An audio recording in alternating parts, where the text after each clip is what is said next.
58, chasing the lights. Both had battles that brought them low, but they found a way to steal the show. Health concerns were weighing them down till they found a path that turned it around. Carnivore diet, they took the leap, finding strength in the promises they keep. Now they're living wild, living free, healing body and mind. Just wait and see. Tune into the truth every single week. Real talk with Brian and Johnny. That's the peak. 8 p.m. on YouTube. Gather near. Uplifting vibes. Let's give a cheer.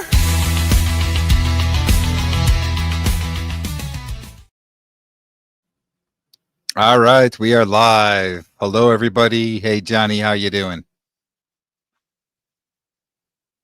I'm doing great, Brian. How are you doing tonight? Good, good. We have quite a few people already here. Linda is here. Hello. Welcome, everybody. Hey, Linda. We got Rick from Miami. Hello. Rick from Miami. Greg is here. Good to see you, Greg. Greg. Bride's Biscuit. Paul is here. Hello. Hey, Paul. Thomas, Target Prime Rib. Thomas, great job last week, buddy.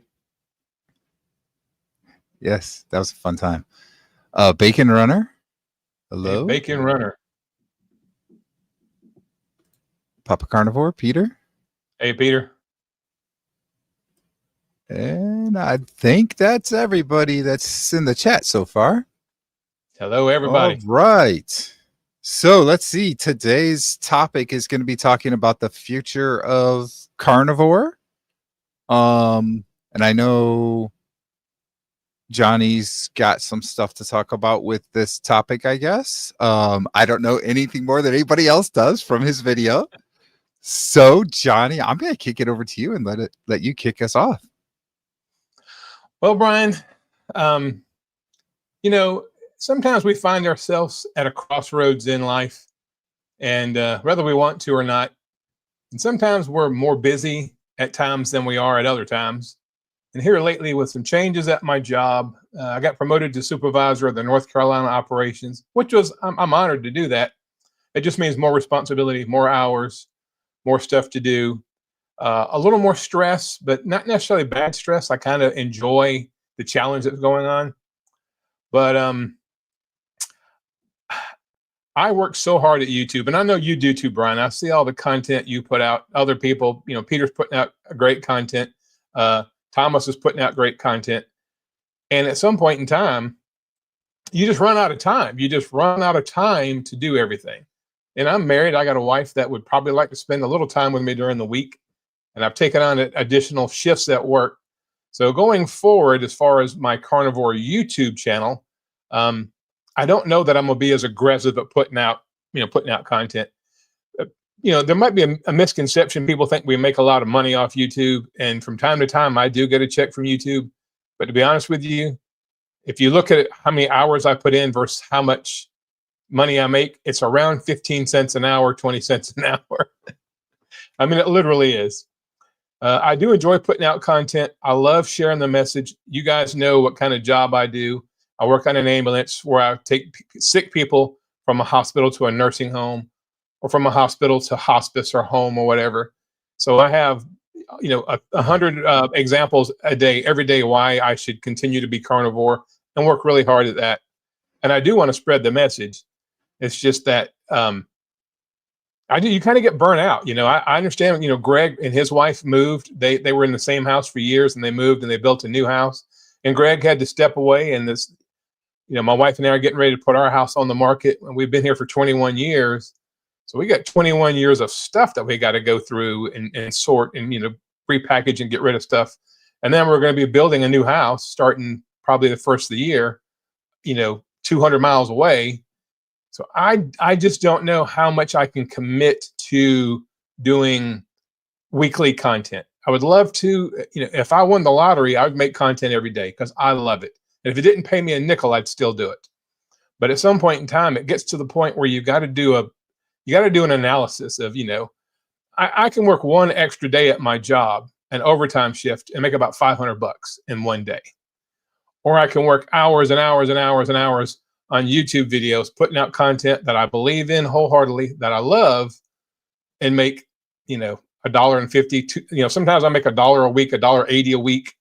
So when you look at it like that, and Rick may give me a hard time because he's somewhat critical of people that are in this to make money, and Rick is right. I'm not in it to make money, but at some point in time, the amount of effort you put in has got to somewhat match the rewards you get out. And I've had the same number of subscribers for a couple of years now, I guess, or right at a year. About 3,300 plus subscribers. Not getting a whole lot of new subscribers. When I put a video out, if it's a decent, video that I feel like is good, the good content, it's informative, I might get 100 views. I put out a content where the thumbnail is me laying in a hospital bed and it gets 30,000 views. It's such a dichotomy. I think everybody's looking for bad news. And if you do carnivore and you do it correctly and you make it a part of your life, there's not a lot of bad news to put out there. So it's tough to come up with shocking thumbnails to gather attention when everything's going well, when you're healing your body with carnivore. So I don't know. And I might just be overly tired. I might regret everything I'm saying. Tomorrow morning I might wake up and say, oh gosh, what have I said? What have I done? But that's just what's on my heart right now. I think carnivore, the movement itself, is gaining momentum. I'm seeing a lot of that. I follow a lot of people on Facebook. I'm in all the groups, and it looks like it's gaining momentum. And I think as more and more people have success with it and they share it with their people online or their family, friends, coworkers, I think going forward, you're going to see the carnivore movement begin to really expand. But I don't know that I'll be putting out weekly videos. And if I do, there won't be a whole lot of editing. You told me, Brian, you told me this 5 or 6 months ago. You spend all day editing a video, literally hours editing and uploading a video.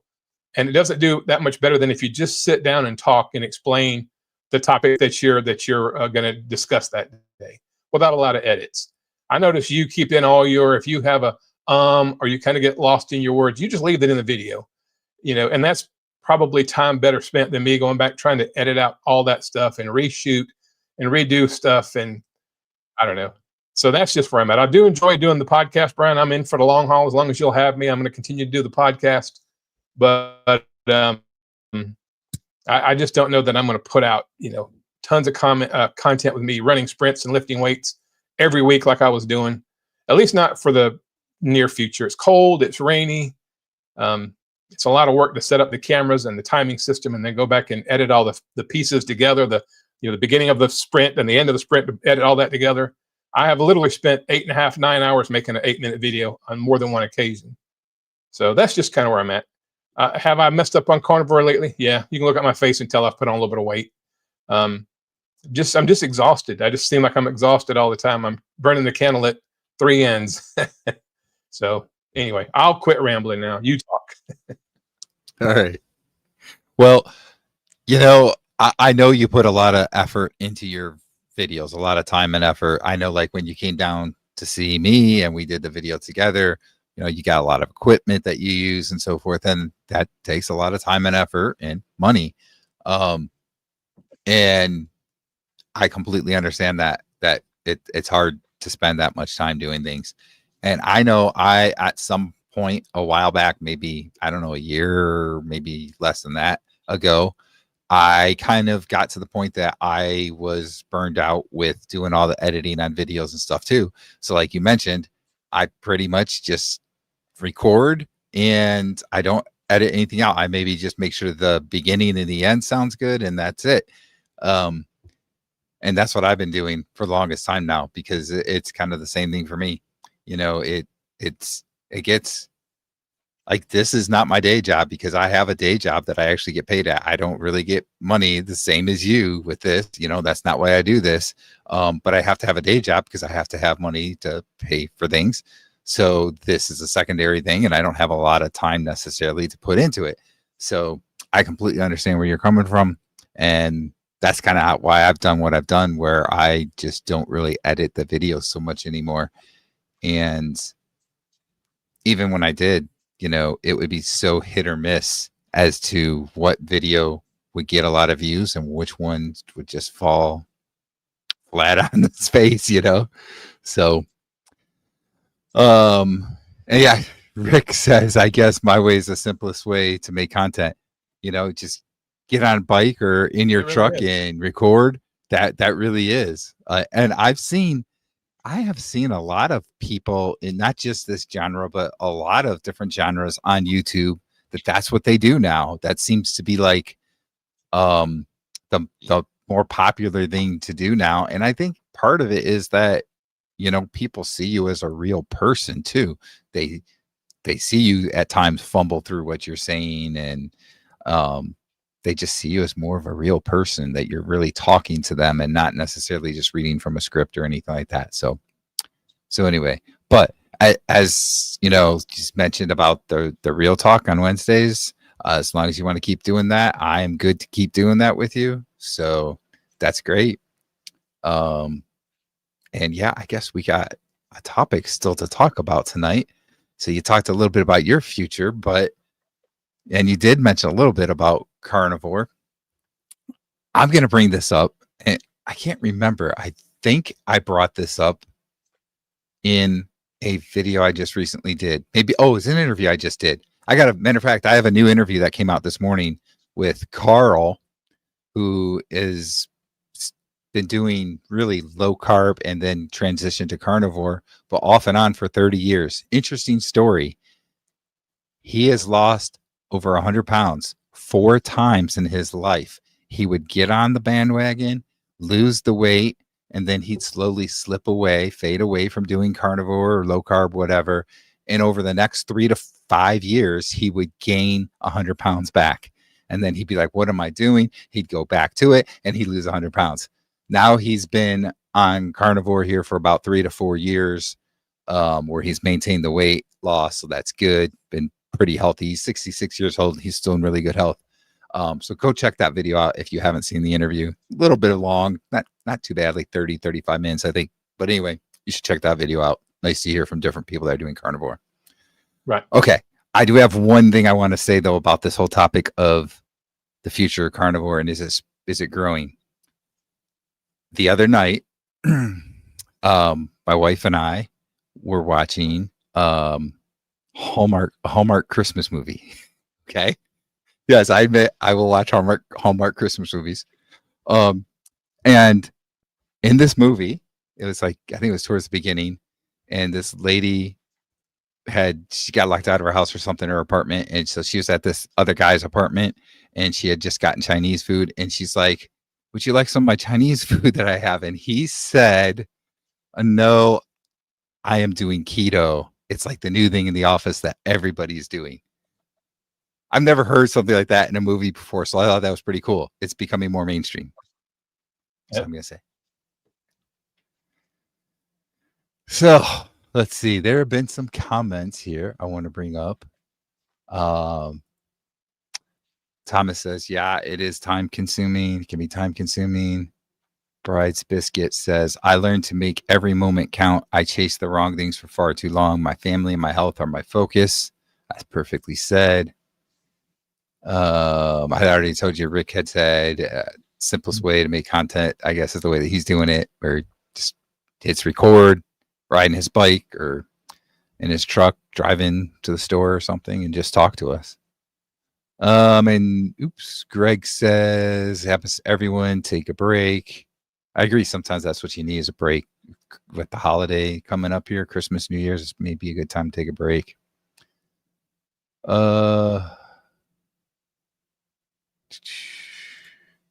Carnivore is absolutely growing. Yes.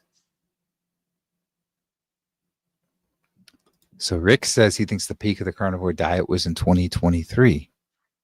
Interesting. I will say, I think in terms of YouTube's peak seemed to be in 2023. From what I've seen, I don't think it's just carnivore. I think it's across a lot of genres that is not getting the views that it was before in YouTube. And I think some of that is because TikTok and Facebook and Instagram do a good job of, even what's it called? Not Twitter, X, of doing lives and videos and different things like that. And I think it's taken away some of the market share from YouTube. And I think that's why YouTube has been pushing shorts so much, because it's worked really well for, like, for instance, Facebook and TikTok. What is it? Not the 16:8, but the, I don't know, 9:11 or whatever scale. The portrait versus landscape. There you go. Yeah. That's the better way to say it. Yeah. See, here I am fumbling away through things. So I think that might be part of it. I don't know. But I think that is definitely something with YouTube that has been through a lot of different genres, not just in carnivore. So I don't know. It could be, though, that maybe carnivore has peaked and that there's not quite as many people doing it. I don't know. It's a good question. So, Brian, my wife watches a lot of homesteading content on YouTube, of course. And there's been several. There's one. It's a father and a husband and a wife and their kids. It's called the Texas Boys. And about 1.5 years ago, the father was suffering from some autoimmune issues. He was having a really tough time with his health, and he went carnivore. And they're ranchers. They're actually raised cows. And he went complete carnivore. Then his wife went carnivore. Then his kids went carnivore. So now a lot of their content is kind of off-grid stuff, but a lot of it's carnivore-centric. There's another homesteader named Patera. Her channel is Appalachian Home. I think it's Appalachian Homestead or something like that. Patera is the lady's name. That's the person on there, the personality. And her husband has really struggled the last 6 or 7 years, and he's about my age, with health issues. And he went carnivore recently. So her channel is really moving a lot towards carnivore, and she has a huge audience. She's got like 100,000 viewers. I think she makes her living off YouTube. And it's just interesting to see it in other, kind of like weaving its way through other genres. Like you said, even on the Hallmark movie, the guy talking about being keto. You look at the Department of Health and Human Services, that, Bobby Kennedy Jr., RFK Jr., he talks about the carnivore diet.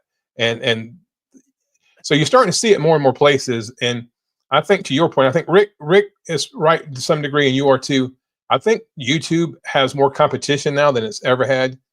And let me qualify that. All the young people that I work with, that I tell them I have a YouTube channel, they've all subscribed. They don't ever watch, but they said, hey, man, if you went on TikTok, we would watch you. Go on TikTok. Go on TikTok. Well, I don't do TikTok. I don't know how to do TikTok. So I think YouTube has almost become, I don't want to call it a senior citizens thing, but young people aren't spending a lot of time on YouTube. They're doing the short stuff. They're doing the TikTok, the X, the Instagram. And I have a Twitter X account. I've never used it because I don't know how. I'm too stupid.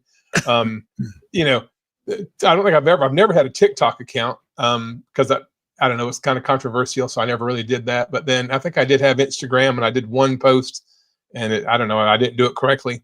So YouTube is just so user-friendly for somebody who's not tech savvy. And so that's why I've gravitated here. But maybe at some point in time, we need to look at, if we're trying to bring younger people in, try to bring the next generation of people who need to protect their kidneys and their liver and their heart, bring them in by putting some of this content on TikTok or Instagram. I don't know how to do it. Maybe I need to learn, but I know I put an awful lot of time and effort into YouTube for not a lot of, and I don't think I have the reach that I want. The only time I get thousands of views on my videos if I put the thumbnail's me laying in a hospital bed, because I think people are ready to pounce. They're ready to pounce. See there, carnivore, you're gonna die. These vegans, vegetarians, whatever. They're so and you read the comments on those, and I'll gain like 20 subscribers, and then a day later I'll lose 20 subscribers. So people just go on there and subscribe so they can give me a blasting comment, and then they unsubscribe. And yeah, I guess for the algorithm it kind of helps, but it doesn't help me when they unsubscribe, and they're certainly not hearing the message, the healing message that I'm trying to put forth about, a low carb or carnivore diet. So I don't know. I think carnivore will continue to get big. And if you start seeing it more in TV shows, movies, mainstream media, Dr. Barry and his wife Nisha were on Fox News and CBS, not too long ago, talking about children being carnivore. So I don't know. Yeah. My hope is that it will continue to grow.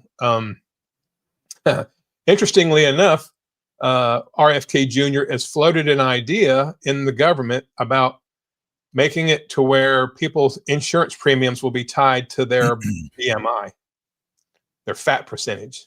Hmm. If you're really overweight and really unhealthy, you may have to pay more for health insurance. Now, I don't know if that'll ever fly, but maybe it'll make people think, hey, what can I do? And everybody knows about these GLP-1s, all the Ozempic and Zepbound and all these things. And the thing about it is you don't need all that. You can just cut out the carbohydrates. And as more and more people realize that, who knows? I know at my job, we are so unbelievably busy. And all I do is just take, and the people are getting younger and younger. I had a 42-year-old lady the other day, cirrhosis of the liver, never drank. She's never been a drinker, never drank alcohol. Occasional drink when she was younger in college, nothing since then. And I took her home and she passed away the next day. 42 years old, cirrhosis of the liver from non-alcoholic fatty liver, which is carbohydrate poisoning. It was so sad. And I see this every day. So I hope that we can get this message out. And sometimes I feel like I'm beating my head against the wall, or not so much that. I know I'm preaching to the choir. Everybody that's in our comments right now, Brian, everybody that watches us, you and I, we'll get a couple of new subscribers, a couple of new people on the chat every couple of weeks, and that's exciting. I just wonder, are we just preaching to the choir? How can we move this message out of our bubble? Going forward in 2026, what could we, all of us, not just me and you, but Rick and Paul and Thomas, how could we really, really, really figure out a way to broaden our scope with this message? And maybe it is TikTok, Instagram, and things like that. So I have a TikTok account and I do put videos out there sometime. Most of the videos that you have to put out there, they need to be in the landscape mode. And they need to be rather short. And it kind of feeds some of the younger people out there because they are more into quick, short content, scroll to the next thing. Okay, I see it, scroll to the next thing, so forth, right?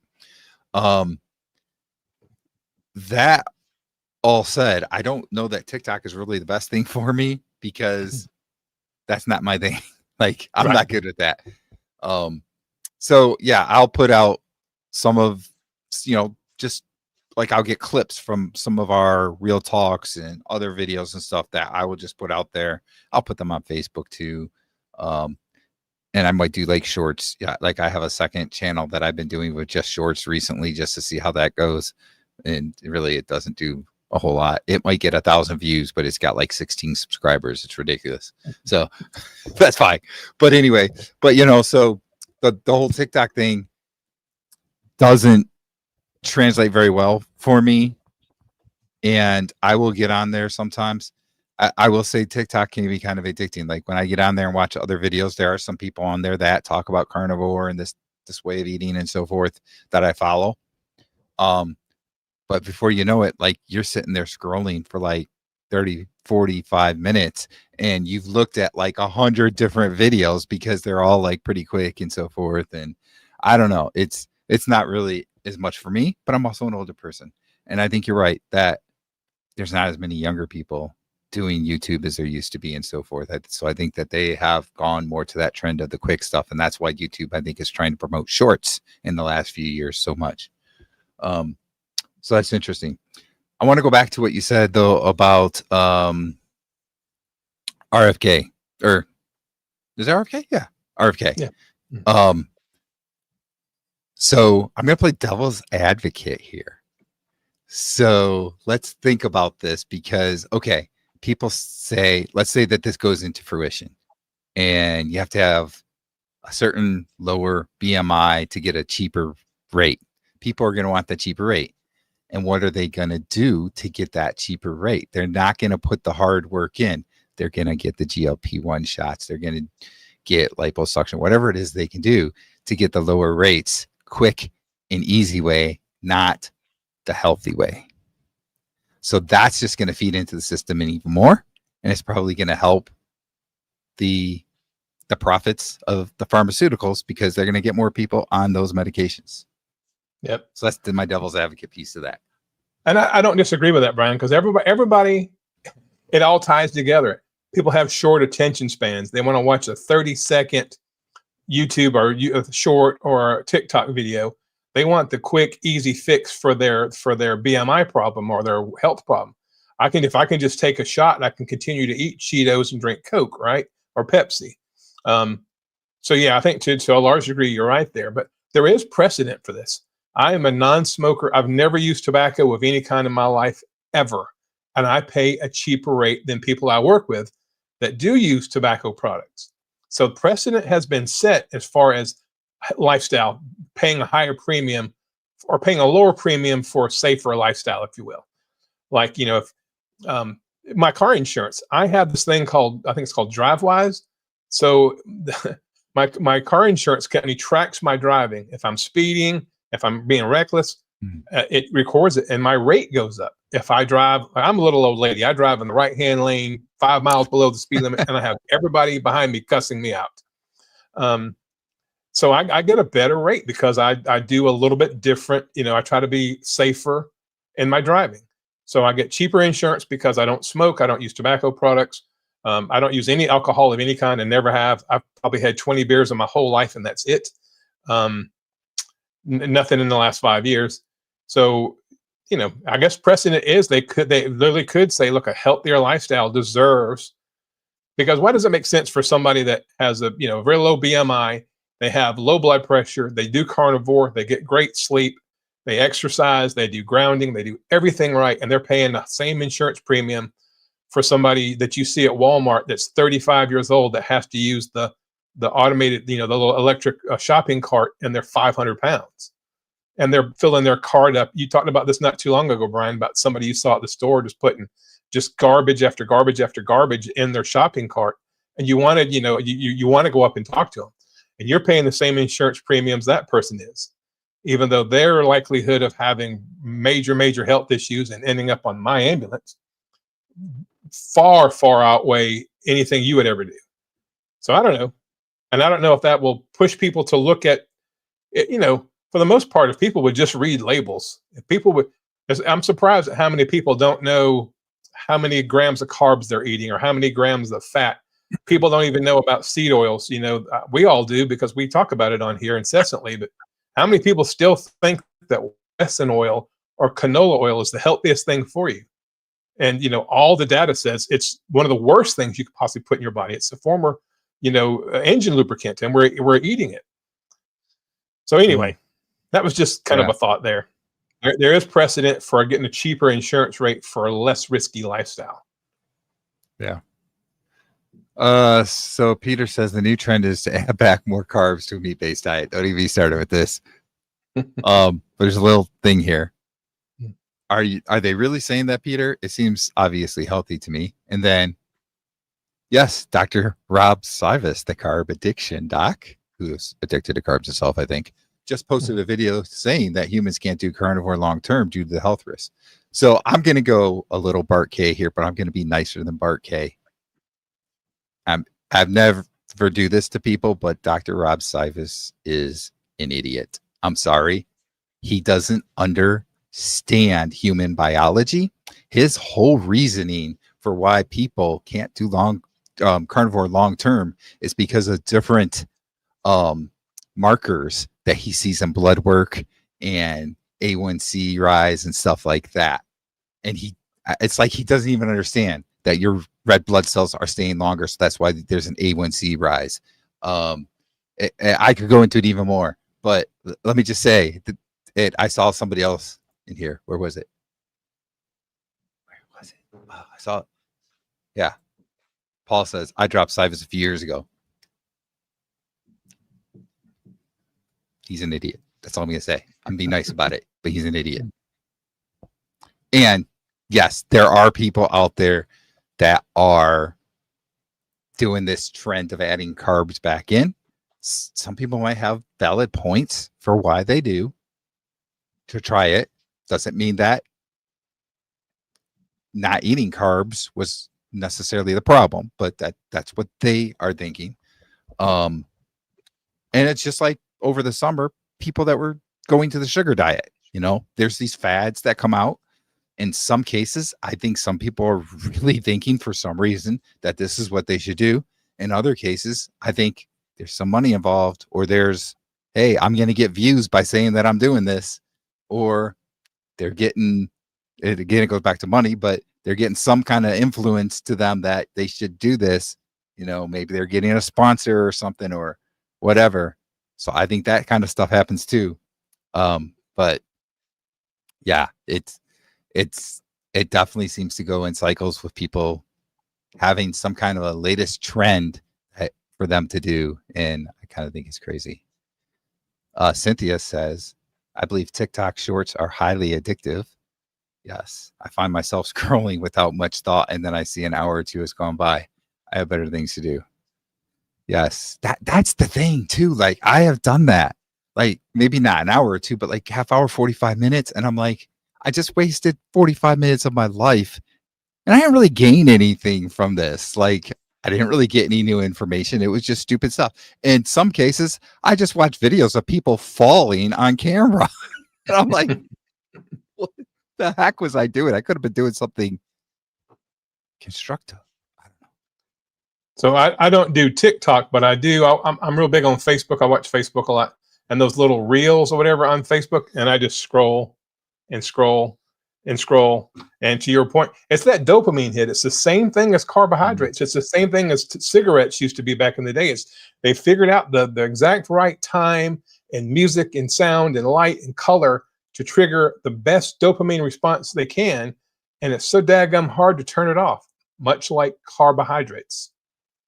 Junk food, it's engineered to make it addictive because that dopamine hit you get from watching somebody fall on camera or laugh or giggle or whatever. Yeah. It's like we're being manipulated and don't even realize it. And I'm just as guilty as anybody because I will spend an hour looking at those stupid reels on Facebook.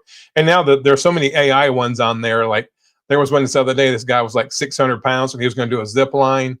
And you could tell it was AI because he started on the zip line and then the thing broke and he tumbled down a mountain or whatever. And it was obviously AI. Nobody's going to put a 600-pound guy on the zip line. So I see myself now seeing all these AI reels on Facebook, and it's really getting hard to determine what's real and what's not real. Yeah, it is. Am I just watching a bunch of AI created stuff that's not even real? I mean, it'd be one thing if you're watching a real person have some type of problem. But when you're watching a computer generated image, then you're really wasting your time. And I'm confessing right here. I'm guilty of that. I think that there are comments that show up on videos too that are AI driven or Bots. Whatever as well. So yeah.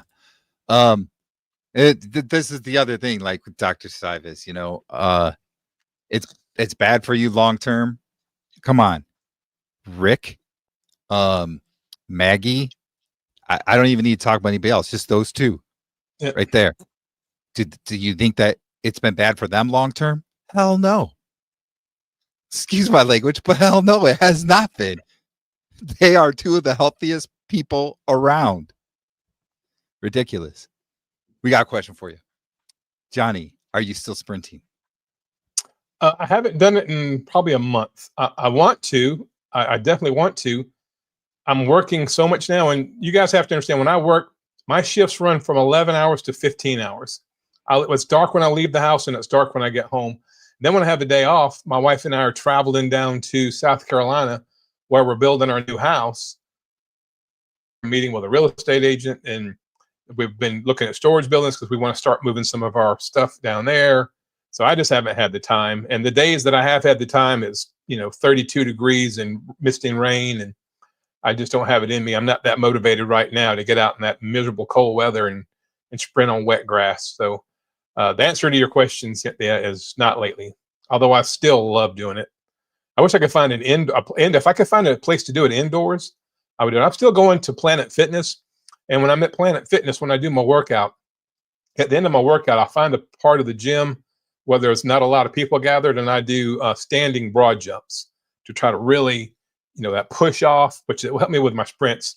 I watch Dr. Sean Baker. He does a lot of plyo work where he's jumping up on boxes and jumping forward. So I still do a lot of that, but I need to make time to do some more sprinting. Just got to get some better weather. Go. I did 30 push-ups yesterday. Cool beans. It did not bother my leg at all, but today both of my legs are a little bit sore, but I think that's to be expected because I haven't done push-ups in a long time. And that right leg, you know, those muscles probably still need a lot of strengthening to do. So it's to be expected that my legs are sore today. But I did 30 push-ups yesterday, which was pretty cool. First time in a few months. So I haven't done really any sprinting, although I did run a little bit one day, just very short, just to make sure I was doing good still. It's crazy. I think that I'm fully healed, and I don't understand why that quickly. But so one of these days, I'm going to get back to sprinting. One of these days. Going back to what we were saying before, Rick is living proof that you can do carnivore long-term and be perfectly healthy.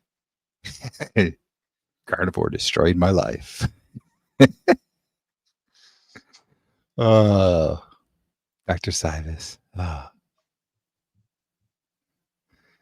Oh my gosh, this is so. See, I'm like in weird. I'm reading not this one. I'm sorry. I'm reading the comments, and I'm like, Cynthia says, "Good job, Brian." What are you saying? Good job for her. What did I do? And I'm like, oh wait, I just talked about push-ups. Go back to Brian's business. Live. This is why it's live, and it's not. It's unedited. Yeah. Go back up one, Brian, to Brian's biscuit. Juliet is here. Hello. Hey, Juliet. Rage bait, anything is monetized in all social media, analytics, and clicks. Yeah. I mean, look at my video. I can have a crappy video, but if the thumbnail is a picture of me laying in a hospital bed, which I have been in the hospital a couple times, it'll get 30,000 views. You know, it's, and then I'll do a video that I put my heart and soul into, and it's really good, and the music is good, and everything is exactly how I want it to be, and a decent thumbnail. I got 120 views. And then you look at people usually click off. They click off halfway through the video. They don't even get to the good stuff. You know, it's that, what do they say? If it bleeds, it leads. You know, everybody wants bad news or dirty laundry, right? Yeah. You know, I mean, that's just it. Like, and I think that's why the news has gotten as bad as it has, because like people just want to hear the bad stuff. Right. That in our society, that's it. Like, it's funny, like when you hear people gossiping or something, they're not gossiping about this good thing.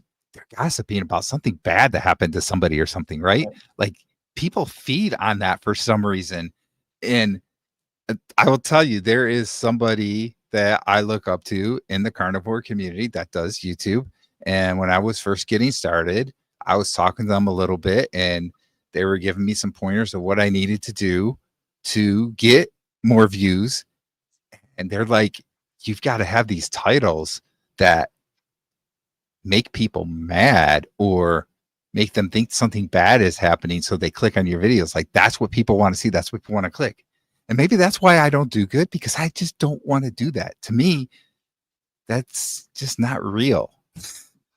And maybe that's why I don't have as big of a following. I don't know. That's probably the way it's always going to be. Oh, well. But yeah, that's just not me. But that's what people want. People want to see the bad in things. It's weird. Uh-oh, Rick. Breaking news, 42-year carnivore has a massive heart attack. What he meant to say is a massive heart attack chicken meal. Yes, the heart attack chicken. It's massive. So we got some exercise. We got some exercise talk in the comments here. Yeah. Well, Thomas says he can't do push-ups with his feet. Falls over, have to use his knees. That's understandable. You know, I get it. Bryce Biscuit says, I want to start doing calisthenics. I think that is awesome.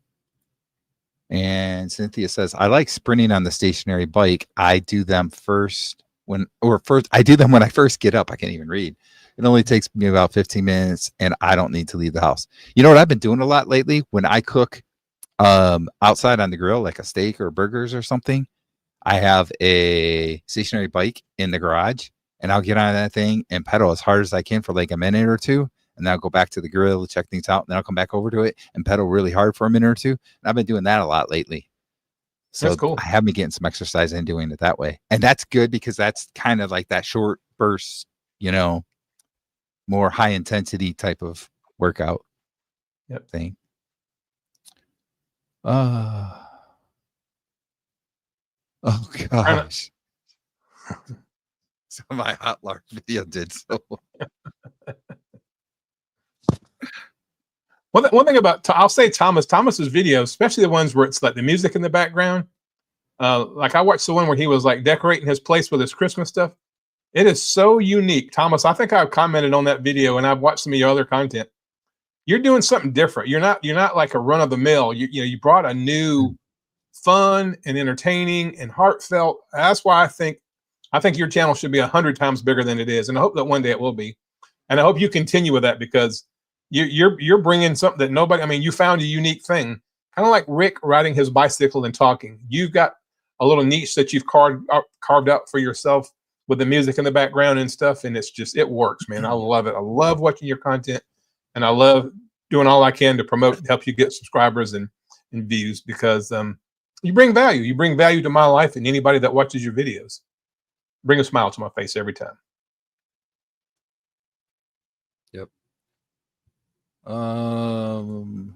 People like to see failure. It's sick. Yeah. I agree. So they like, and Rick says Thomas could do pull-ups. Yes, he could. Although Thomas says my arm strength isn't there yet. That's okay. You'll get there. You'll get there. As much as I work out with push-ups and weightlifting and squats and all that stuff, I can't do a single pull-up. I'm trying. Yeah. I can't do a pull-up either. My son does them and I'm like, yeah, I can't. I'm not even gonna try. Thank you, Thomas.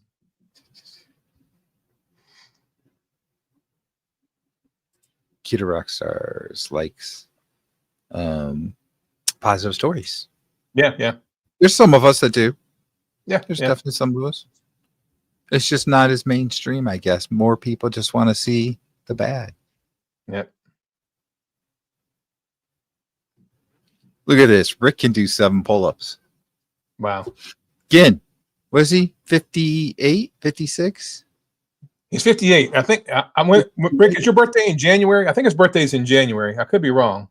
I think he'll be 58 on his next birthday. I know that because I'll be 59. I'm a little bit ahead, Rick. I'll be 59 in March. And I think, Rick, I don't know when your birthday is, Rick, but you'll be 58 on your next birthday. I do know that. All right. So he's 57, 58.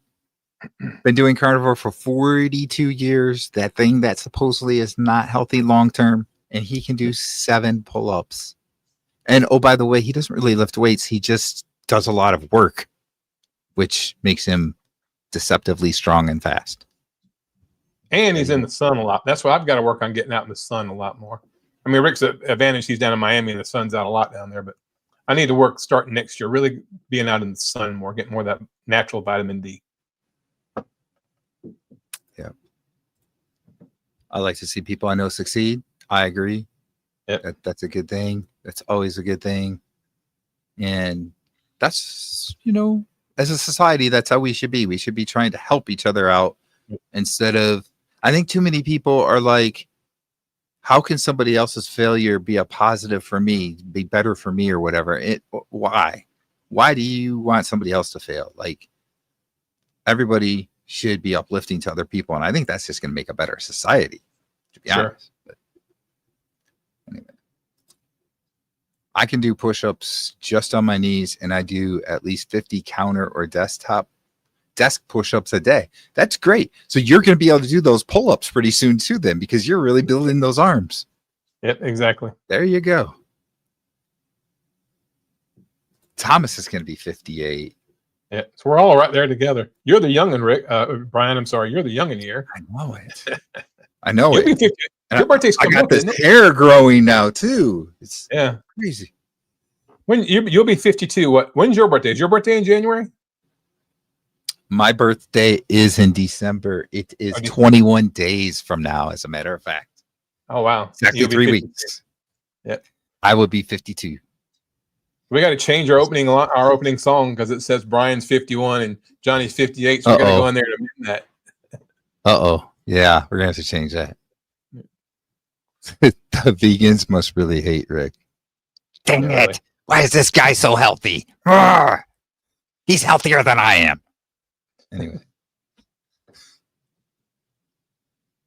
Yes, this is a great point, Rick. If I was surrounded by successful people, my opportunities would increase. People that are successful surround themselves with other successful people and other positive people. Some of the people that end up not being successful and always have an excuse and so forth, it's because they're surrounding themselves with people the same, and they tend to be just like those people because you tend to be like people around you. So that's why you should surround yourself with positive, successful people, because it's going to help you to be positive and successful. Great point, Rick. Thanks for that. There's an expression, Brian, that I've heard a lot of people say, and it probably holds true. If you hang around 4 drug addicts, you'll be the 5th. If you hang around 4 millionaires, you'll be the 5th. If you're, it's like the 4 people that you spend the most time with kind of dictates how you do it. It's sad, but that's true for a lot of people. So let me ask you about the whole millionaire thing. Is that because you stole money from them or they gave you money? Probably because you watch what they do and you mimic what they do. Successful people are going to find success, Rather, but my thinking was the quick way, easy way out, like most people think. How can I get that? How can I be a millionaire here? Let me see. Hey, you can just give me a couple million, right? You got 30 million.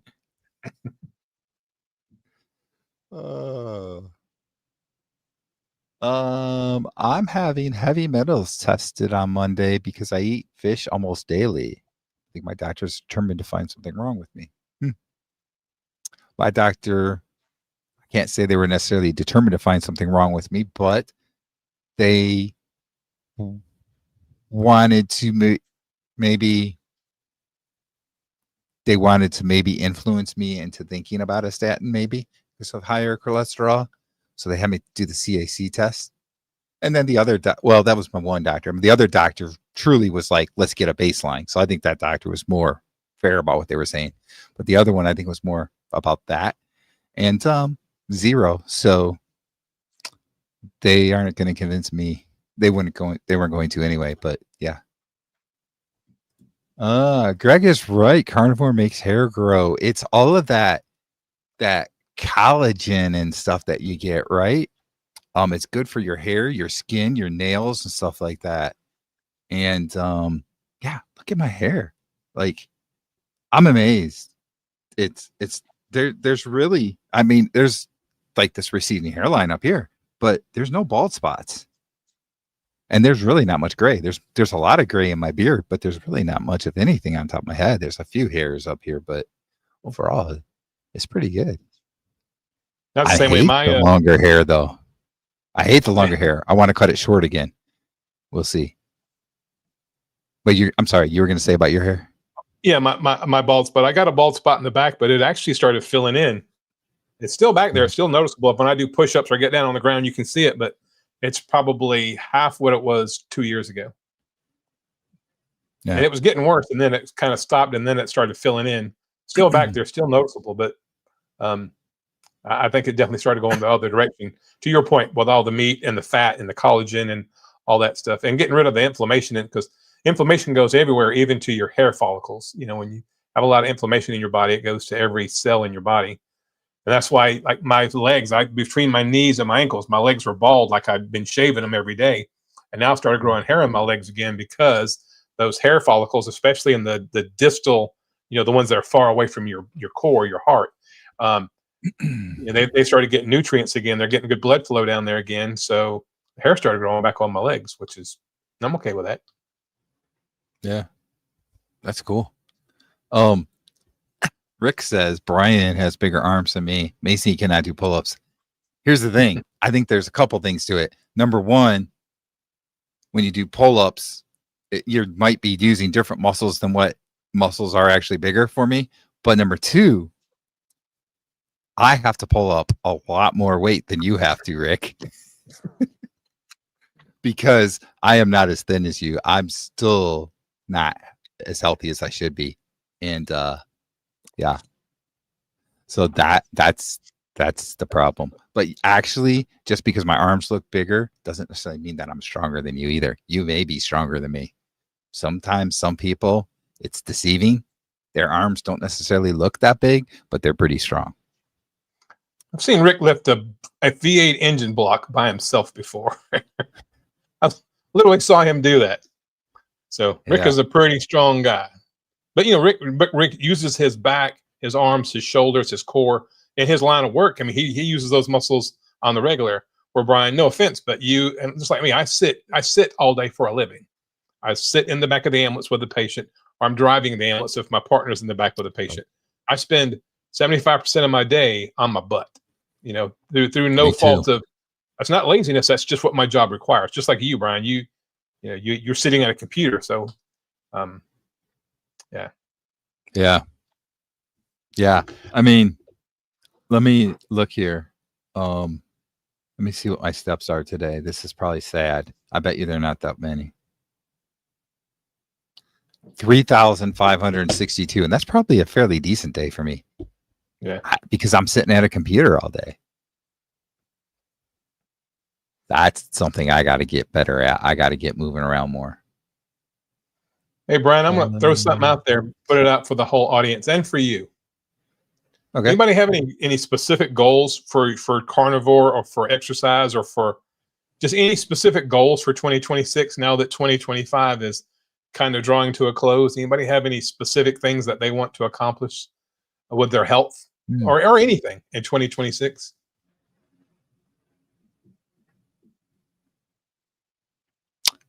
Well, I guess you're asking me first because everybody else has to type it. Sure.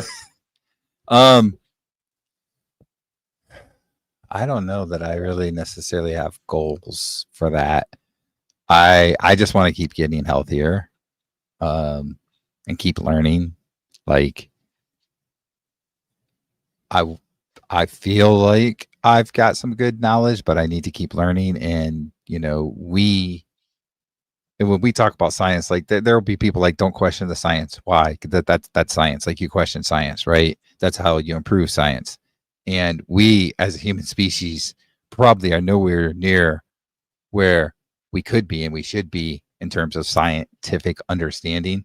And what we believe right now could be completely different 20 years from now, or even 10 years from now, 5 years from now. So I don't even know where I was going with that, but so yeah, I guess I want to keep learning and keep working to get healthy. I don't necessarily have specific goals myself. So I'll jump in there. So for me, for 2026, what I'd like to do, if you watch any of my videos, my little opening that's on my video that shows me scrambling eggs and eating bacon, and it shows my before and after pic. Well, the before was like June of 2022 or July of 2022, and then or 2023, and then the next one is July of 2024. I was at my healthiest point there. I'm not going to say my smallest weight. It was the smallest weight, but more so than the weight, that's probably when I was the healthiest. My blood pressure was the lowest. My BMI was the lowest. My visceral fat was the lowest. So my goal for 2026 that I want to achieve, that I'm going to work to achieve, is to kind of get back to that, to get my waist to height ratio more in line with where it should be, to get where my clothes fit me better and where I'm able to, have more mobility and flexibility, like I did in my after picture of my before and after stuff. And maybe even put on a little more lean muscle. I'd like for my before and after pictures to be a little more dramatic, because I think that might help people understand the true power of Carnivore versus my before and my now pictures. There's a lot of difference, but it's not, it wouldn't grab your attention like if I could get down to where I was, and I'll never look like Dr. Sean Baker, but that's the direction I like to move in, a little less body fat, a little more lean skeletal muscle, and obviously less visceral fat. Get my blood pressure started going back up again. My AFib was acting up again. So I really need to take 2026 and say, this is the year that I'm going to go to the max, if you will, as far as my health. not only with diet, obviously diet is the foundation. That's going to be step one. And I'm going to, just try to get my overall fitness, my VO2 max, my visceral fat, my strength because I'll be 59. That's be my 59th year this next year. So I have certain goals I want to hit before I turn 60, and I'll be 59 in March. So I'm going to spend most of 2026 trying to get to the healthiest point that I've been, maybe rivaling where I was in 2024.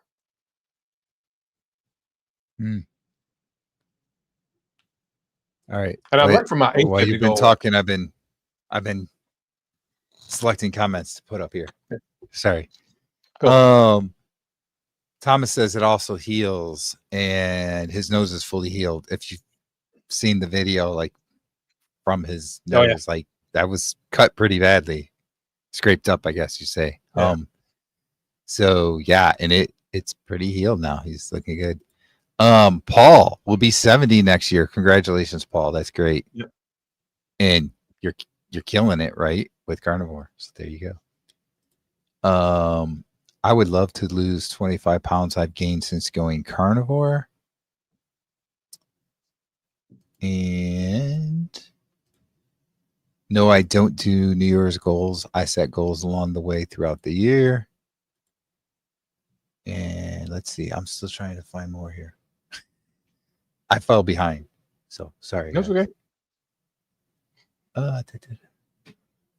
Yes. Amy does look great. She doesn't look that old, does she? A lot of people don't look as old as they are. They say they are. It's crazy. Look at that. 15% body fat. Dang, Rick, that's great. 15%. Oh, yeah. We want to hear, Thomas. How did that test go? I remember seeing the video about it, that you're going to have that test done. Rick's blood pressure, 90/60. The guy I interviewed the other day, Carl, and had the video out this morning, he was on blood pressure medication, and it's crazy. He started to have issues with heart palpitations and not feeling well and stuff. And he went to the doctor, and I forgot exactly the story. Something that they were doing some different tests. They were thinking about some different things. And he went somewhere for this test, and the lady's like, your blood pressure is like 80/60. Did anybody talk to you about this? And he's like, no, I went to the doctor. They didn't say anything. So he had to stop taking his medication he was taking, and his blood pressure went back up to normal. And he doesn't have heart palpitations anymore. Oh, that was crazy. Like, you go to the doctor and they don't think there's something like, okay, you're coming here saying you have heart palpitations and you're at 80/60. I mean, and that's probably not resting. Like Rick's talking about resting 90/60. He's resting, right? He probably just walked in the doctor's office, barely sat down, and they took his pressure and it was 80/60. So when he was resting, it was even lower probably. Wow. Yeah, when it gets too low, your brain doesn't get the blood and oxygen it needs, and you pass out. That's why it can be really dangerous. Yeah. Okay, Thomas says it went well, so that's good to hear. Bacon Runner says, my physical goal is to run at least one more full marathon. Bucket list is an ultra marathon. Cool. That's a pretty good goal. Cynthia, I don't have any New Year's goals. These last couple of years have been ongoing goals and adding to my routines. Right now, the new one is working up to chin-ups. Thomas's C-peptide test was 1.56. I wish I knew what that number means, but he did say it went well, so I'm thinking that's a good number. I don't know. Do you know, Johnny? I don't know, but C-peptide, is that one of the ones that's now what's the one that tests inflammation? There's a separate test that does like your overall inflammation level. That's C-reactive protein, I think is what it is. But the C-peptide test, I think that tests your insulin resistance, or your insulin, how your body uses insulin. Yeah, I think that's the test he was going for insulin resistance. What is your birthday, Johnny? Yeah, March the 2nd. March 2nd. Yours is March 2nd? Yeah. March 2nd. And she's turning, she turns 50 on March 2nd, and your birthday is also March 2nd. That is really cool. I'll be 59. Okay, I Happy don't feel so birthday. bad. Peter asked what that meant too for his test score, Yeah. so it wasn't just me. Brian, there's one thing I like to do. I guess I should maybe be more vocal about this, but I keep slipping and falling off the wagon, and I don't do as well as I could. And I watched a video today of a doctor talking about. It was a short actually talking about you don't have insulin resistance, you don't have high blood pressure, you don't have AFib, you have toxicity to like carbohydrates or ultra processed food. I think I'm going to work really, really hard to stay strict and do everything that I know I should do and see if I can't get myself out of AFib, because I'm considering having another ablation. There's a new type of ablation that they can do. It's radio frequency ablation, where before I had the cryogenic ablation where they freeze your heart. This one's newer, it's less invasive, it's supposed to be safer and more effective. But how cool would it be if I could do like you did, Brian, and completely eliminate AFib and not have to worry about any of that? Yeah, So I'm going to work really hard and get myself out of AFib. I'm gonna try something here. If I lose my audio for a second, I'll be back. Yeah. All right. I see where I'm taking this off my little stand because when I keep going forward, I don't know if you see it, but like this black gets up on my screen. Oh, yeah. I'm gonna lean back a little bit here. There we go. All right. Milton. Rick got attacked by Milton. Yeah. That was a vicious attack, though. That really was vicious. Crazy. How about this? Peter, 3-year carniversary on February 1st. Again, it's an unedited live. Yeah, February 1st. That is awesome, Peter. Yep.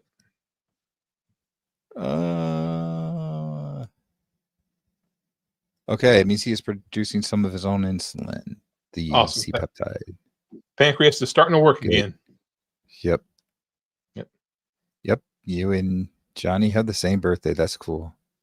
Yep. All right. I think we're caught up on comments. You know what? I actually kind of like this leaning back in my chair, holding the microphone here. I'm going to start There you doing go. this more often. Yep. Let's start doing this more often. I can't believe we've been on live for an hour already. It seems like it's been 10 minutes, doesn't it? I know. I tell you, I missed the last 2 weeks. 2 weeks ago we didn't do it because of Thanksgiving, and then last week I had an impromptu invite to go to a Christmas concert, and of course I logged on during intermission and just said, "Hey, everybody." I know it. You were probably not there anymore when we put your comment up on the live stream, but yeah, I went back and rewatched it. Yeah, it was a great Christmas concert down in Aiken, which is the area that my wife and I are going to be moving to. And it's a country music artist named, he was country back in the day. His name is John Barry. He's really known for Christmas songs. If you guys get a chance, check out John Barry. Spelled out my name, John, and then Berry. Just a phenomenal voice. He is very much a Christian, which I appreciate. That's kind of how I lean. And he's overcome brain cancer and throat cancer, and he still has an amazing voice and an amazing testimony. Wow. He and his wife Robin have been married for like 40-something years, and he was one of the new country artists of the year back in like the late 80s, early 90s. Had a lot of #1 songs. "Kiss Me in the Car," that's one of his songs. "Standing on the Edge of Goodbye," things like that. But if you get a chance, listen to his Christmas album. You can find it on YouTube or probably any of the Spotify stuff like that. Just a phenomenal voice. When you think that he had cancer of the throat and they had to go in there and remove the cancer off his vocal cords. And he had chemo and radiation, and he survived all that. And this was his 29th year of doing this Christmas thing. And my sister has been to 20 of the 29. And this was mine and my wife's 3rd out of 4 years. We missed it 2 years ago, but we usually travel to go see his Christmas concert. And I just didn't realize it was going to fall on a Wednesday this year, but I'm glad I went. And Thomas, thank you for jumping in there and kind of filling the seat while I was gone. And that was a great show with you guys. Yeah, definitely. Thank you, Thomas. He was great. I think I had a fun time. It's always nice to have somebody new on our show. Like sometimes you will have a third person on with us, like Rick or somebody, and that's always great to do. Kind of changes things up a little bit. So I think it was a fun time. No, yeah. And it looks like he's got to go because he got to work early tomorrow morning. So, Thomas, thanks for joining last week, and thanks for being here again tonight and commenting in the chat with everybody. Yeah. Thank you, Thomas. Have a good night, bud. Yeah, this is interesting. So, somewhere in here, Peter was asking Amy about her knee pain, and she says it's getting better, Peter, but maybe I'm not noticing because I have shingles on my shoulder and a rash on my hands. I wonder if I'm oxalate dumping. I've definitely ran into issues with oxalate dumping. Even this year, I had it. Remember when I had the thing with the antibiotic? So it's crazy how oxalate dumping can work. Hey, Luis is here. Lewis, I'm sorry, Luis. I can't talk. Lewis is here. Yeah. So, Brian, I bought me a new frying pan today. A new frying pan? What kind? It's I'll think of the name of it in a minute, but I would never in a million years have thought I would spend $75. But I've been poor my whole life, right? $75 for a 12-inch frying pan, but it's non-stick and it's no PFOAs, no PFAs. It's like titanium. I wanted a hex clad, but the hex clad is like $150. I got this one at Kohl's. I can't remember the name of the brand. It would be in my video tomorrow. And I'm going to put out a video tomorrow. But yeah, so I've been using this electric skillet that I use in a lot of my videos, and I've had several of them that, $25 at Walmart or whatever. And I keep just going through them. The coating starts to come off, which means it's probably in my body somewhere, those forever chemicals. So I went out and spent some real money for a really nice frying pan. So hopefully I can do a better job of getting like this when I do a ribeye or whatever, get that sear on it, because I've got, through your influence, actually, I'm eating my steaks more and more like medium rare, but I still like that sear on the outside. So pretty excited to have this new frying pan. I'm going to cook my breakfast with it tomorrow, bacon and eggs. Be the first time I try it out. And, it's supposed to be the creme de la creme. You can use metal utensils. You can't damage it or whatever. But yeah, pretty excited to get a new frying pan. I haven't bought any new cook stuff in a while, and went out today and bought. Sam's had my eggs again. For the longest time, Sam's didn't have any of the pasture-raised eggs. They've been out for almost a year. And my wife and I just happened to be at Sam's earlier today buying me some grass-fed, grass-finished ground beef. And I walked into the cooler where the dairy is, and they had 2 pallets of my eggs, but they have limit 2. It's an 18-pack of eggs for $5.54, and they're pasture-raised. And you can tell it's legit because their eggs are different sizes, different colors. They're not uniform. You can tell that they're truly, pasture-raised eggs. So I got me 2 18 packs of eggs, and I got me some bacon that had no sugar in it. So pretty excited. Reason I've kind of fallen off the wagon some lately is because I've been so busy with all the traveling and all the new working and the new shifts I'm working. I don't have anything to eat. So I just said, today I'm off today. So I went and I bought all the eggs, ground beef, bacon. I went and bought some Good Culture yogurt across the street a while ago, just before we came on. I bought some more, what's the stuff we dip the meat in? Kefir. I bought some more kefir. Yeah, I got some more. I got another thing of sauerkraut. So gonna get really back on the horse big time, and got a new frying pan that I can use because my other one, things were sticking to it, and hell, it took me 20 minutes to clean it. So fully loaded with groceries, fully loaded with a brand new frying pan, and looking forward to getting back on track tomorrow. I did really good today. Went to this place called my wife and I went for dinner after we went shopping. We went to a burger place. I'm trying to think of the name of it. Anyway, you probably have them up there. It's a chain, and I got me a burger cooked medium and just bacon and cheese on it. And then I got a salad, a side salad, and I had cheese and a boiled eggs. So anyway, it was a good meal, and I'm getting to where I'm eating. Maybe eat my hamburger just cooked medium. It's getting pretty, not rare, but medium. So pretty excited about that. Speaking of how you're cooking your meat, I did the Target prime rib type of steak today for lunch. Do you know what that is? I don't. So basically, so Thomas would tell you it's not very cooked very much. I put my pellet grill up to the highest sear setting Mhm. and let it kind of warm up. And I put the steak on there and it was like flaming up like crazy on me. So I think it was on for like 30 seconds to a minute on each side, and that was it. It was so Wow. red in the middle. I can't even say that it was medium rare. It had to Wow. be at least rare, if not worse. But it tasted good. It was Cool. good. It had that Did you nice do? Did I sear. see you put a picture of a post on Facebook? Did you do ribs recently? Some ribs on your smoker? Was that you? Yes, that was over the weekend. Yes. That How'd they was come out? kind of my not my quite as healthy thing because it had some seasonings on it. Some like dry rub seasoning to it.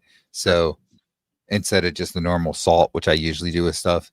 But yeah, so I had the ribs smoked, I don't remember, like 4 to 5 hours, something like that. Mhm. They were nice. They were nice. Oh, I want to put this comment up. I marked. Peter was talking about Aldi has a rib roast on sale for $7.99 a pound right now. Yes, that started today. My wife went earlier and got one. Unfortunately, it's a limit of one, and they didn't have a very much of a selection there either. So it's kind of a small one. So I'm gonna have to go back like tomorrow or something and get another one. And then maybe leave the store and walk back in the store or something to get another one. I don't know. But yes, it's I'm a gonna have to great deal right now. Yeah, I love Aldi. I'm glad that Peter put that up there because I will go. I'm off tomorrow again. My rare 3 days off here. I'm gonna go to Aldi tomorrow and I'm gonna get me one because there's like 4 Aldis within probably 15 miles of my house. There's one relatively close, and then there's one a little bit further north, one down in the university area, and then one down in Charlotte. So between those four, I should be able to get at least one or two, and hopefully find a nice one. But yeah, thank you, Peter, for that. I will go tomorrow. I will go tomorrow and get that. That is awesome. I've only got one ribeye left, and actually, it's thought I was going to eat it today, but the name of the burger place we went to is called Bad Daddy's. I don't know if you have a Bad Daddy. They're really good, Never heard but of it. it was their colossal bacon cheeseburger. I got it with no bun, no condiments, just the bacon, cheese, and meat, and it had 2 different types of bacon on it. And it was really good. $18, but I drank water, so that's all it was just the $18 plus tax and tip. Yeah. But anyway, it was good. But I will go to Aldi tomorrow. Aldi's one of my, it's one of my go-tos. Sam's and Aldi's is pretty much my go-tos. Yeah. So Aldi's got them on sale right now. I think Publix will have them on sale pretty soon too. They usually do right before Christmas. So maybe in That's the right. next week or two, we're going to their see annual Publix thing. will have them on sale. Yeah. Yeah. So that's another one. So be ready to stock up. Exactly. Right? And we have I got a plenty of Publix space right now to stock up. So yeah, and we've been trying to pare down our freezers because we know we're getting ready to move, and we don't want to, I said we're getting ready to move it, and actually we were going to be moving in March or April, but now the builder is not going to start on our house for a couple of months because of the way the lots are that we picked out. We're further up the hill, so it's going to be a little bit later before he starts on that house. So it may be the summer, maybe even into the early part of the fall or the end of the summer before we move. So I got room in my freezer. I can go get me some of those roasts and cut them up and I'll still have plenty of room. So I can do that. And there's a Publix that's been here for a while, about 3 miles that way. And they just built a brand new Publix about 3 miles that way. So I'm between Publix and Aldi. I got great choices there, and I don't have to go very far to get it. So I'm glad you mentioned that because Publix, that's kind of their annual thing, right? They do that pretty much every year. Yeah. Yeah. That's awesome. Stop and Shop. I've never heard of them, but he says it's in the Northeast. Starts their sale on Friday, $8.99 a pound. That's not bad. Not bad at all. Greg wants to know if you bought a ranch home. Funny thing. So the house we live in now, that I'm in right now, is 2,400 square feet, but all the bedrooms, it's 3 bedrooms, 2.5 baths, and I have this huge loft. This could have been a 4th bedroom. We opted to have it a loft. So we were going to downsize because my kids are all grown and gone. It's just me and my wife. Even our dogs have died of old age, so it's just the 2 of us. And so we were going to downsize. Well, we found a house, a floor plan that's being built in the subdivision down in South Carolina that's actually 2,800 square feet. So we're downsizing to a house that's 400 square foot bigger than the house we live in. But the master bedroom is downstairs. There's a secondary bedroom downstairs and 2 full baths downstairs. And then it has 2 huge bedrooms a small loft area upstairs, and another full bath. So it's got 3 full baths and 4 bedrooms, and it's 2,800 square feet. But the upstairs bedrooms are huge, and they have these huge walk-in closets. And we'll store some stuff up there. I'm going to do the podcast. I'm going to set one of the extra bedrooms up as my studio. So hopefully I can have it a little more decorated, maybe a little more purpose driven, for the podcast or whatever, and do editing and stuff up there.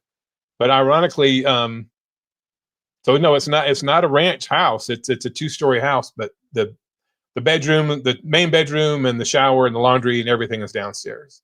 And it has a huge pantry, 2-car garage, and then a butler's pantry, which I didn't even know what that was. But my wife's really excited about this butler's pantry. I could be your butler. There you go. I can be your butler. I can live in one of those extra bedrooms and We be your got plenty butler. of room.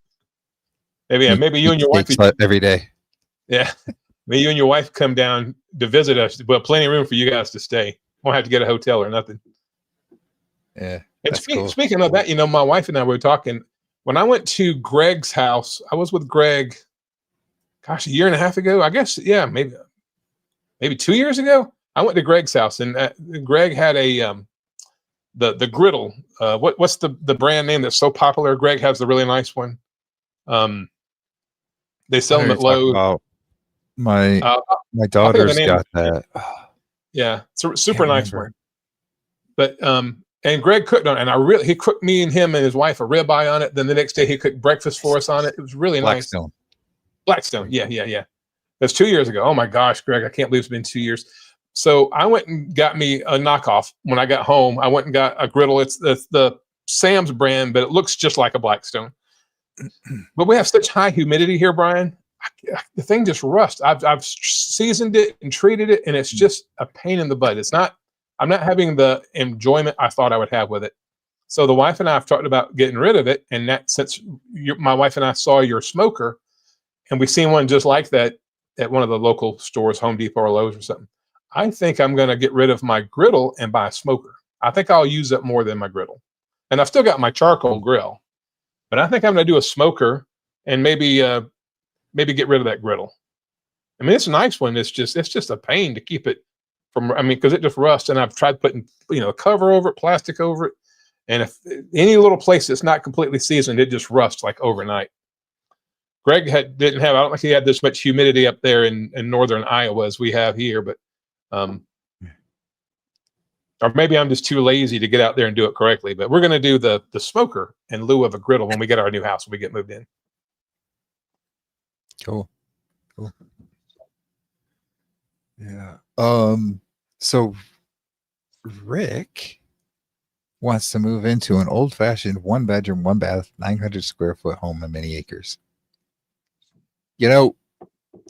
Something my wife and I have talked about that would be really cool is if you could buy like an old historical home, and she doesn't necessarily say like on like a lot of land, but I say like on a lot of land, but get like one of those nice old historical homes. They tend to not be as big, but they got that historical charm about them. They're really cool. That's something I would like. But anyways, Rick, where is he at? He's going to put a shop there, 4 times the size of the house. Yep. Wow. And he's going to have a school bus for his guests. I might have to come down there just so that I can sleep in the school bus. That sounds cool. Rick, are you going to stay in the Miami area? Is that your plan, to stick close to where you're at down there in the Miami area? Yeah, if you had a historical home, it'd be all original. I don't know. As I've gotten older, like I've liked the idea of like the old school historical type of house, and how maybe some of it is like the whole old school type of simple time living, like in a simpler time and stuff, and not quite like how things are today and that kind of stuff. But Rick says he's got to go north. Miami's too full, too busy. And was that Peter asking? Peter says, yeah, can I buy a rib roast and cut it into individual steaks? I have definitely done that before. Have you done it, Johnny? Have you done that? Yeah, absolutely. Yeah. Now, I didn't cut it. There's a local butcher close to me that had ribeye on sale. It was like $15.99 if you bought the individual steak, but if you bought the whole loin, it was $10.99, and they custom cut it for me. So I had it cut into like I don't like my steaks real thick, like 3/4 of an inch, and I got, I think, 15 or 16 steaks out of it. And when I came home, my wife and I put it in she's got one of those vacuum sealers, Food Saver vacuum sealer, and so we individually packaged each one of those and wrote the date on them, and I finally ate all of them. But yeah, that's a great idea, Peter. Get the loin. Now, if it's $7.99 a pound and you get a 10-pound, that's $80, right? That you're going to spend $80, but you might get 8 or 9 steaks for $80, and you can't get steak any cheaper than that anywhere. So that's how you got to do it. Definitely, yep. Rick, you could sell the bus sleepover experience. Yes, to be like on what's that? Verbo. Where you can rent the bus experience at Rick's. Yeah, Rick's Airbnb. Amy's got a video out on cutting your own rib roast. So there you go. Yeah, I'm gonna have to check that out, Amy. I was just blessed that our local butcher cut it and didn't charge me anything to cut it. But I don't know. Will Publix cut it for you? I don't know. I don't know if they would. I've always just cut stuff myself. Once I finish my truck, I can clean up my duck pen where I fatten them up and have a delicious duck dinner. That's right. Rick's having duck dinner for Christmas. Cynthia wants to get a barn and turn a small corner for the home. The rest can be to keep my husband fiddling. He needs that. Boy, my wife would just, if we won the lottery, that's what we did. We'd buy like 10 acres of land and get an old house. Now, see, I can go sleep in that bus when I go visit Rick, and then I can use the pay phone right next to it. There you go. That would be an awesome, like, back to the old times, back to like childhood type of experience. That'd be cool. Hey, Brian, Rick, if pay phones were still a thing, how much would it cost to make a call? I remember when it went from 5 cents. Rick will remember this too. You may too, Brian. When a pay phone went from 5 cents to 10 cents, it was crazy. And then it went to 25 cents to make the call. It was like the price of a stamp going to 25 cents. No one thought it'd ever do that. But I remember when pay phones went from 5 cents to 10 cents, and then from 10 cents to 25 cents. So I wonder if pay phones were still a thing. Would it be like $3? You'd have to get, a handful of quarters and put in there to make a call. It wouldn't even be like put a quarter in there or anything. Like, you'd have to like use your credit card or something. They'd have some crazy thing at this point with it. Swipe your credit card. $3 for a 30-second call, or $10 for an unlimited call. There you go. See, there you go. Rick's payphone takes quarters though, so we're good. We're still good. Yeah. I can scrounge up a couple quarters. Apparently, I'm not gonna be able to get any pennies anymore because we're not gonna make those anymore. But at least I can get quarters. I mean, I know this is going way off topic here, but you want to talk about how crazy things have gotten in price and expense stuff. It's so bad that there's no reason to even make pennies anymore. Yeah, exactly. They're worth nothing. And it costs 37 cents to make a penny. The input cost to make a penny was 37 cents. So it made no sense to continue to make them. But yeah, you could make everything either 5 cent or 10 cent. If it ended in a 5 or a 0. But yeah, it's 37 cents to make a penny was kind of crazy. That is crazy, isn't it? Yeah. Man, I don't know. Oh, well. Rick's got video of him using his payphone. That's hilarious. I mean, I still remember, like, when I was in high school and stuff, and you were out driving or something, and if you wanted to go see if somebody was home or something, either you went to their house or you stopped at the carryout and used the payphone to try calling their home. Exactly. I remember using payphone all the time for stuff. Or you called back home and you were like, "Yeah, I just want to let you know I'm still gone all day. I'm doing this now. I'll be home tonight." You know. Have to use the Hey, Brian, you remember did you ever have to make a collect call? where you called somebody, you didn't have any money, that you say, hey, somebody wants to make a collect call to you. Yeah. And then like the operators got a call so and so, and they'd Yeah. be like, "Will you accept this collect call from so and so?" Yes, I remember that. That's hilarious. Boy, how far we've come, right? I was talking to this Yes. kid at work the other day. Hell, I say kid, he's 28 and I'm 58, right? So I'm 30 years, almost exactly 30 years older than him. And I was pondering, what will the world, because you think back 30 years, we had pay phones, we had collect calls, we didn't have cell phones at all. None of this stuff, we didn't have internet, we didn't have StreamYard, none of this stuff existed 30 years ago when I was that kid's age. So I'm wondering, when he gets to be my age, when he's 58, what will the world look like? What things that we don't even think about now will be commonplace for him? I remember when I was a kid watching the Jetsons, and George Jetson would look up at the TV and talk to his boss, Mr. Spacely, on the TV. And I thought, that's crazy. Well, we've had Skype and Zoom for 20 years, you know? So it's been interesting to see what the future looks like for, you know, my kids, and well, specifically my grandkids. My oldest grandson's like 21, 22 years old, and I've got them all the way down, grandkids all the way down to like 7 or 8 years old. So I wonder how the world will change over their life, like it's changed over our lives. Yeah. Be interesting to I see. haven't even thought about that, but that's true. Like when we were kids watching Jetsons, like how that was like so futuristic, and like, you know, he was doing that like over a TV. He's talking to his boss. I don't even think about it, but I'm in meetings all day long, especially Yep. when I'm working from home, where I'm at home and we're just in a video meeting talking to people. It's almost the same exact thing. And it's funny, we do it all day long now and don't even think about it. And when I That's was a funny. kid, when I was, you know, 8, 9, 10 years old, that was fantasy. That was like, you couldn't even fathom that would ever happen. And now you do it every day for a living. Yeah. And here we are. Look at us right here, live right now. Not only are we having a conversation with us, we could have thousands of people watch us while we're having this conversation. I mean, it's just amazing. And we're not in the same states, and we're right next to each other on the screen. Look. Yeah, exactly. Yeah, I hope am I pointing at you? It looks like I am to me. You're not. You're pointing the other way. That's okay. Oh, really? So now that's pointing to you. There you go. That's great. Yes. Because to me, it's going the other way. But and think about this. Remember, I don't want to get too off topic here, but while we're talking about that, it's kind of fun to think about that. Their robot's name was it Rosie? The Jetsons had a robot that was their maid. So. I think it was Rosie. Yeah.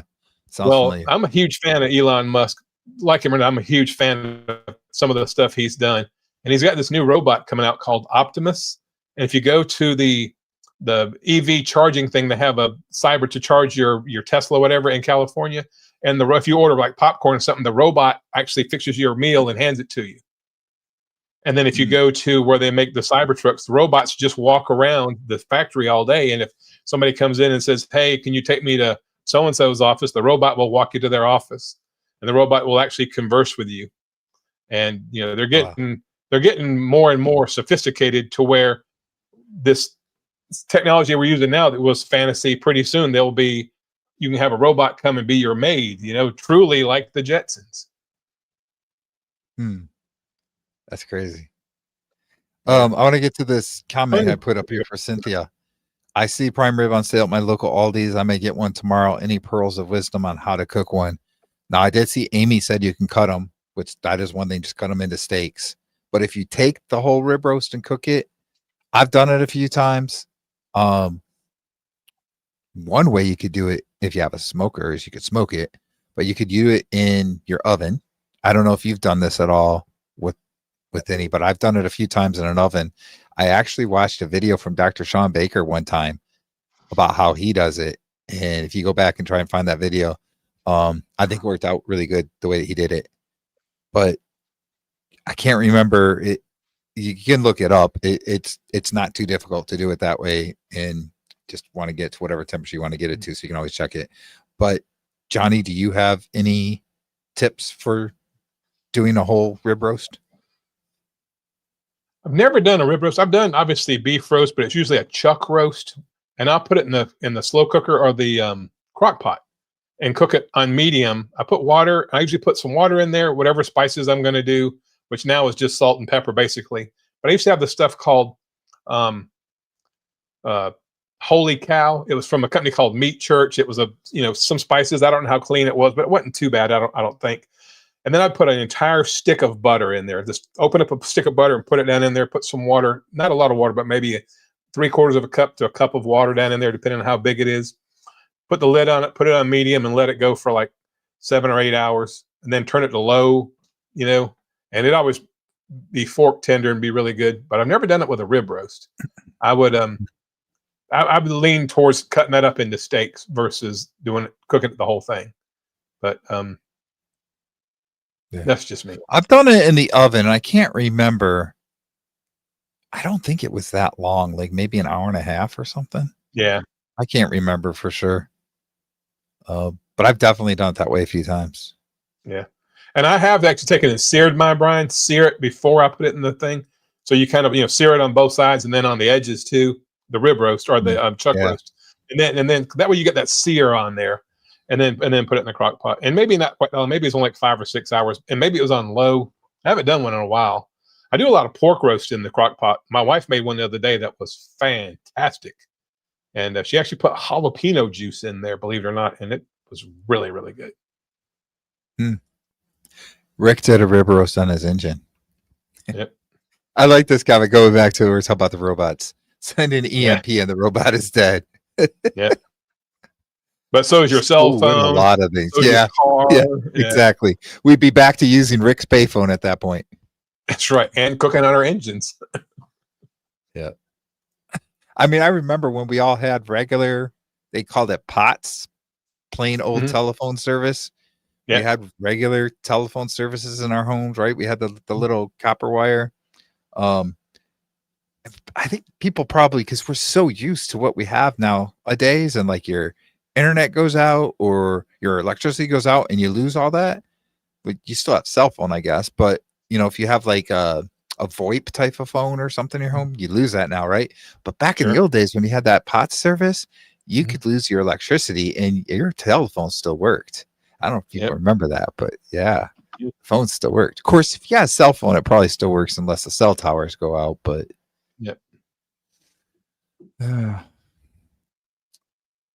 Amy says for the rib roast, you turn the oven up to 500 for 30 minutes and then shut the oven off. Yes, that's the Dr. Sean Baker. I almost said Sean Barry. Sean Baker version. That was it. It was like 500 degrees for like 30 minutes and you have to shut the oven off and then it slow cooks for a while. I don't remember it being 4 hours. It might have been. I can't remember. It's been a while. It's been like a year since I've done it that way. But that is the version that he did. Yeah, after hurricanes, cell phone don't work. But those the old POTS service did. I bet. I don't know. I didn't live where there was a hurricane, but where we lived, it worked still when I was a kid. Anyway. Oops. Paul says set the oven to 500, 5 minutes per pound. Shut off oven, leaving the oven for 2 hours.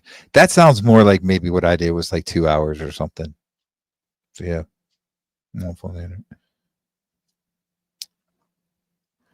Cynthia says all the new vehicles would be dead if there's an EMP. That's true.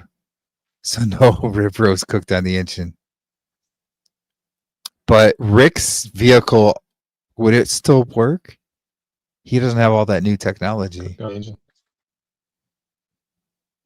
What was that? Are you breaking up or is it me? Uh-oh. One of us broke up for a second. Are you there still? I think it's you on my end, but I don't know. Oh. Whoops. I've been talking, then people probably haven't even heard me. I'm here. Can you hear me? I can hear you. You like locked up for a second, video-wise, but I can hear you. Yeah, can you hear me? No, sorry. One of us is having trouble. Yeah. If it's me, I'm sorry. Yeah.